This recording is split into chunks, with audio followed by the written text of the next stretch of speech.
Hi everyone, it's Sarah from Mimi Designs. I am going to run through really quickly how to complete your do-it-yourself take and make project.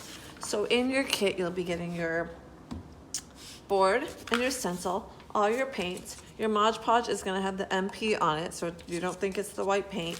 And then some sponges, your hook, and we'll show you for that later. So first, we're going to start with painting the background of our board. You're gonna wanna make sure you do the sides too, so let's do that now.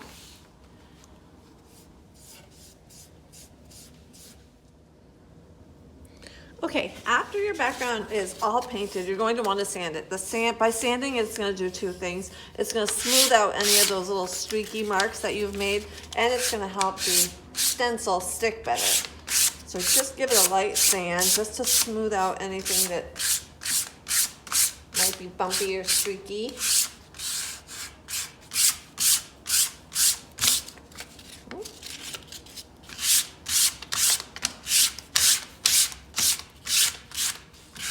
Perfect. Next is the stencil part.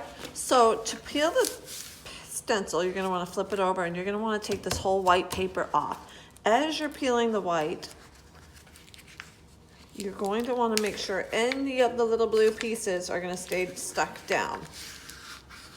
You really have to worry mostly about the letters like those, so make sure everything, so peel, push, peel, push.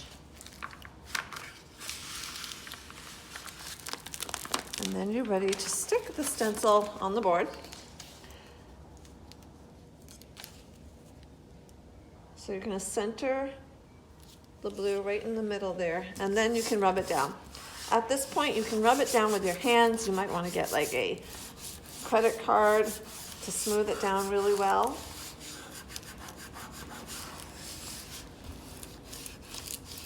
And then comes off the clear tape. As you peel the clear tape, just make sure all those little pieces stay down again. Don't worry if they're popping up or if it's not completely down, because the Mod Podge is really going to help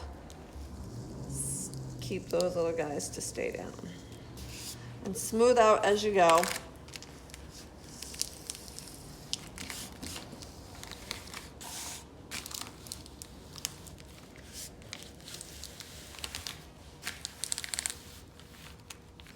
Once the clear transfer tape's off, then you can go through and really smooth it all down. Get all those little bubbles out. If you need to move anything around, you can. Perfect. Okay.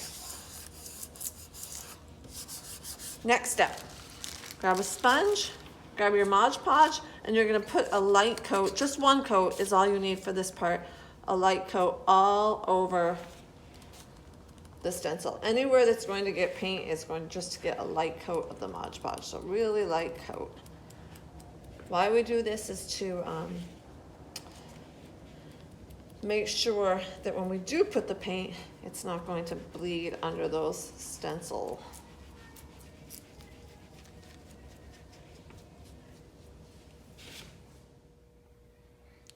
You want to make sure the Mod Podge is completely dry before we go on to the painting part, but you don't want to blow dry it, only because the blow dryer is sometimes too hot and it might melt that blue.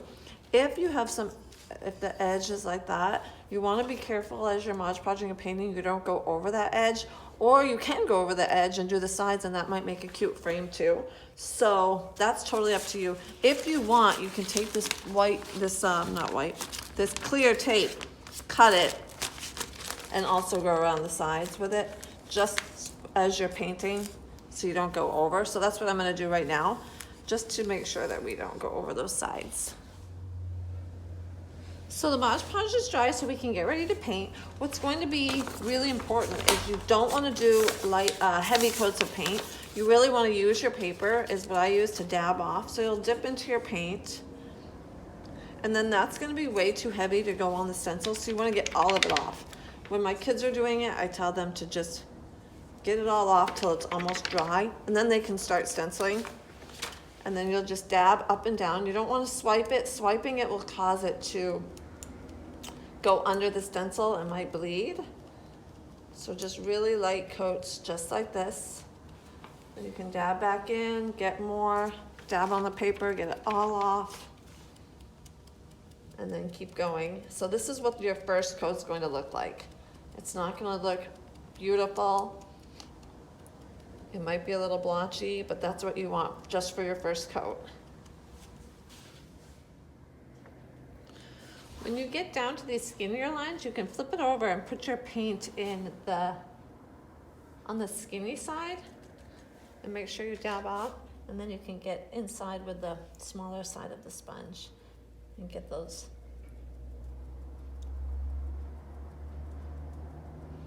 I went a little bit over, but it's okay because we can go right over it with the skinny side of the sponge.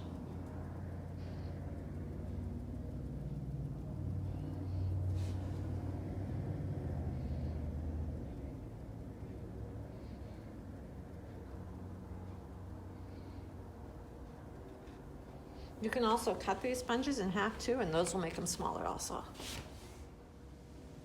So my first coat is done, and you could totally leave it like this if you like the look of it, but I'm gonna do one more coat, and then we're gonna save the clouds for last. After your 2 coats are done, it's time for the clouds. So you can do a couple things with the clouds. You could take the white paint left over from the background and add some blue to it, and you can make a soft light blue, which is probably what I'll do right now because I'm at the shop and I don't have any cotton balls. But I think what would be really cute is you could just take the Mod Podge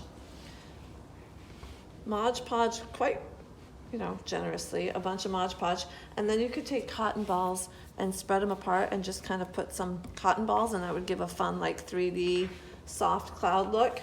But since I'm here at the shop, I'm going to just use this light blue paint I made.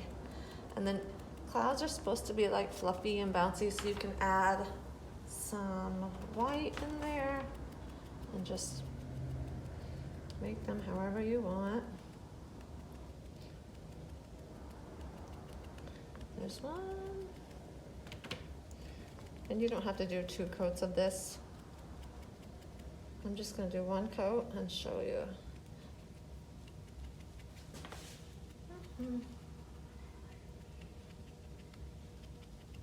There. Last step, you don't have to wait for everything to dry. It's actually going to be easier if you peel it when it's still on the wet side. So after your last coat and you're sure you don't want to do any more coats, take that tape off.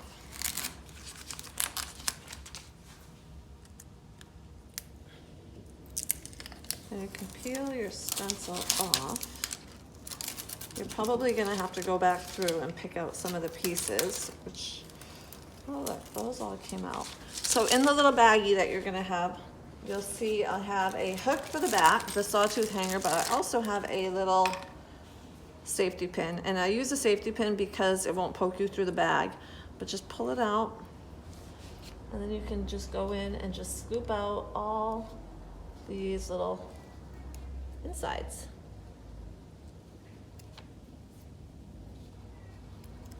And then if you still have white paint from your background, you can use that if you have any touch-ups, or you can use the little pin, like when I stabbed a little too heavy on that, so you could always go back into the purple and just touch that up.